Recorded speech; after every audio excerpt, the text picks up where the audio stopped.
Gràcies, alcalde. Bé, bon dia a totes i a tots.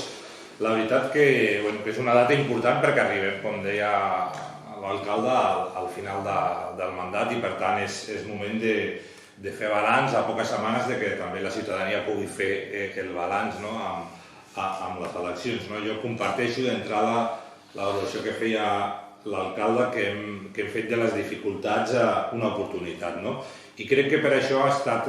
clau la solidesa d'un govern estable que ha sabut treballar de forma honesta, de forma lleial i, el més important de tot, responent a les necessitats de les persones en el seu dia a dia. Jo afegiria ha estat el mandat de la resiliència en un context molt complicat, la recuperació després d'aquesta situació, però no només quedar-nos aquí perquè hagués estat molt autocomplaent dient hem fet només això, sinó també de generar oportunitats de futur, generar oportunitats per a la ciutadania. Quan parlo de resiliència m'estic referint a la necessària empatia en uns moments molt difícils que ha viscut la ciutadania i que jo crec que per això era imprescindible tenir, com ha estat el cas de la nostra ciutat, d'un govern cohesionat, d'un govern estable, d'un govern fort, un govern que del que s'havia de parlar i crec que del que s'ha parlat durant tots aquests anys ha estat de les coses que ha fet o que no ha fet o com es podien haver fet d'una altra manera durant aquests 4 anys, però no hem estat parlant d'allò que passava en el cim del govern i jo crec que això també crec que cal destacar que és un signe de bona salut del que han estat aquests 4 governs i que les dificultats han servit també per unir-nos encara més, per escoltar, per tenir més orelles amb la ciutadania, amb les empreses, amb els treballadors, amb els autònoms, per poder oferir solucions a tots els nivells, des de coses molt bàsiques com va ser durant la pandèmia el tema de l'increment que han fet tan gran al banc d'aliments, a apostar per les empreses ajudant-les amb el pagament dels seus interessos o amb les ajudes a la contractació. I això ha estat possible gràcies, insisteixo, a aquesta bona entesa, a aquest pla de mandat també clar per atendre les necessitats del dia a dia, però al mateix temps no perdre de vista el full de ruta que ens havíem marcat per millorar la vida dels ciutadans de la nostra ciutat. Per això parlem també de recuperació. Hem estat referents, després ens referirem en el Pla de Reconstrucció Social i Econòmica de la ciutat, reconegut per les patronals, pels sindicats. Hem estat referents no només en saber treballar en el si de govern, sinó saber treballar de forma concertada amb els agents socials i polítics de la ciutat. I també he de dir-ho des d'en Comú Podem, des del grup que represento, crec que hem estat claus per aquesta estabilitat i que hem pogut treballar tot això al que em referia sense perdre de vista també quines eren les prioritats que nosaltres ens marcàvem a l'inici del mandat, prioritat que he de dir que han estat prioritats compartides per aquest govern, com és posar l'accent en la millora de l'accés a l'habitatge, la millora dels serveis públics de la ciutat, fer de la nostra ciutat un referent en polítiques verdes i el més important, perquè sense això és molt difícil poder viure dignament, generar oportunitats de futur per a tothom. Dit d'una altra manera, reactivar la ciutat perquè avui, si ho comparem amb el 2019, hi ha moltes més persones treballant, hi ha molt més autònoms i la taxa d'atur és més reduïda de quan vam començar, malgrat tot el que ens ha tocat viure. Per tant, crec que en conjunt podem fer una valoració molt positiva del que ha estat aquesta tasca de govern perquè ens ha permès fer front a aquestes dificultats, com deia, però sense oblidar-nos d'atendre les necessitats del dia a dia i de plantar les llavors del que han de ser les oportunitats de futur a la nostra ciutat. Jo de moment, com m'he referit abans, jo crec que és un gran exemple de com hem intentat fer les coses diferents, de fer les coses de forma consensuada, en aquest cas amb els agents socials, amb les empreses, amb els sindicats. De fet, recordeu també que fins i tot fa unes setmanes, gràcies a aquesta feina conjunta que estem fent al territori, l'organisme de la Generalitat Respon.cat ens va premiar com a territori socialment responsable, vam rebre el premi a nivell de tota Catalunya i bàsicament, entre altres coses, però una d'elles molt important era per la feina conjunta que havíem fet en el marc de la taula per la reconstrucció, que com apuntava abans va tocar molts àmbits, des de les necessitats més bàsiques i quotidianes de les famílies, com el suport que van rebre 1.800 famílies a nivell del banc d'aliments, com tots els negocis i entitats que vam donar suport o vam acompanyar en plans, com apuntava abans, per facilitar aquesta reactivació de l'economia que era tan i tan importantíssim, un total de 6,5 milions d'euros que vam gestionar des d'aquesta taula de forma compartida, govern, oposició i els agents socials.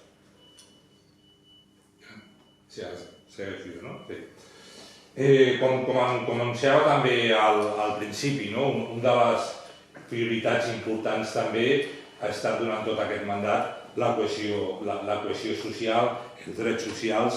i els drets civils. En aquest primer apartat parlem de la igualtat i de l'escola de feminisme i de tota la tasca que s'ha fet per al reconeixement i la visualització del col·lectiu LGTBI. Fa uns dies finalitzàvem també amb molt l'èxit del festival Sororiar i crec que a aquestes alçades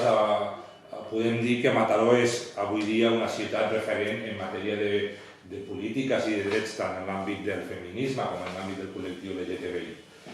L'altre element és les polítiques d'habitatge. Crec que el salt que hem fet durant aquest mandat ha sigut un triple salto mortal perquè hem avançat molt, hem fet moltíssim, malgrat hi ha moltes coses que no ens ha donat temps de veure-les, però que han quedat projectades des de l'adquisició que hem fet per la via de tanteig, també per la cessió per part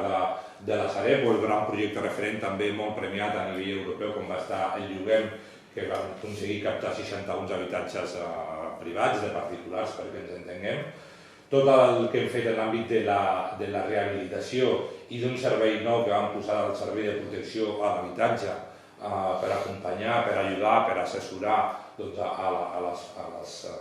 famílies. I després també hem fet una aposta, que això és el que no s'acabarà de veure durant aquest mandat, per la projecció de noves promocions d'habitatge públic. En principi vam tancar l'acord amb l'Incasòl a la Ronda Barceló, s'està a punt d'adjudicar el projecte de 60 habitatges del carrer Xurruca, que està a punt d'adjudicar-se, i hem iniciat també el projecte de l'habitatge dotacional al carrer Muntanya, a Cirera, per a gent gran. I després hem fet també un esforç per posar en marxa totes les eines que ens permet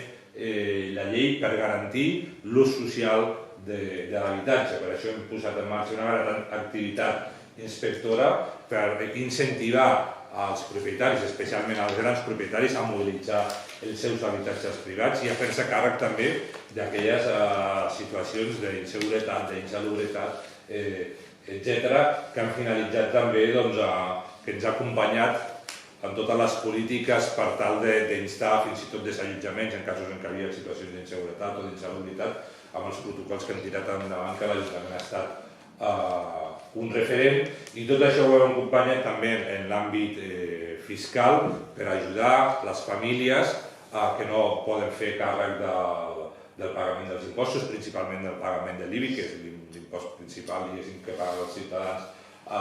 a l'Ajuntament, on hem ampliat els col·lectius, els pensionistes, els aturats i les persones que estan en situació d'ertos durant aquest mandat, a més d'altres col·lectius com les famílies monoparentals o nombroses que ja estaven. En l'àmbit de l'ocupació s'hi ha referit l'alcalde, ho deia jo també l'altre dia que fèiem balanç exclusiu de la nostra àrea. Mai havíem fet, en un context tan difícil, mai havíem fet tantes actuacions, i això es visualitza amb 22 milions que hem gestionat destinat a polítiques públiques, polítiques actives d'ocupació, que suposen 2 milions més que el mandat anterior, amb una ingent feinada del servei d'ocupació i també de l'àrea d'emprenedoria des del Tecnocampus. A vegades aquesta feina que no es veu, per exemple, en l'àmbit de l'empresa i l'emprenedoria, es diu aviat, en 4 anys, més de 1.400 projectes assessorats que han generat 324 empreses que han generat gairebé 500 llocs de treball a la ciutat. I si ens atenem a les dades d'atur, d'activitat econòmica de la ciutat, podem dir que són dades molt positives. És a dir, avui Mataró està al 2023, estem millor que quan vam iniciar aquest mandat al 2019. Això ho veiem primer amb una reducció, veritat que petita, la reducció de la taxa d'atur, però hem passat, malgrat tenir una pandèmia molt important pel mig, hem reduït un punt la taxa d'atur, passant aquí, em sembla que no surt bé, Sí, taxa d'atur 12,08 al febrer, quan vam començar el juny del 2019 era del 13%, però no només això, hem incrementat el nombre d'assalariats un 11%, és a dir, en dades gairebé 4.000 persones més, 4.000 assalariats més que hi ha a la ciutat des de juny de l'any 2019 a final del 2022, que és la darrera dada, i hem crescut també en nombre d'autònoms, 171 més autònoms, un 2,1% més d'autònoms, per tant vol dir que a més de reduir el nombre d'aturats hem incrementat l'activitat econòmica i afortunadament hem deixat de ser la ciutat de més de 50.000 habitants amb una taxa d'atur més elevada. De fet, ens hem de remuntar a juliol del 2008 per tenir una taxa d'atur millor que la que acabem el mandat. A nivell de ciutat hem fet una tasca també ingent per posicionar Mataró al mapa. Sempre parlem de com fer de Mataró, com exercir la capitalitat i al mateix temps aprofitar-nos d'aquestes estratègies compartides. Això ho hem vist amb la creació de l'Associació de Municipis de l'Arc Metropolità, que va liderar el nostre alcalde i que ha tingut un impacte i una activitat important, amb l'Agenda Urbana Mataró 2030, un procés participatiu que ha implicat a tota la ciutat i que ha estat també dels ajuntaments referents a nivell de tota Espanya, amb un tecnocampus que abans m'he referit a la part d'emprenedoria, però que és referent també amb gairebé 4.000 estudiants, amb ple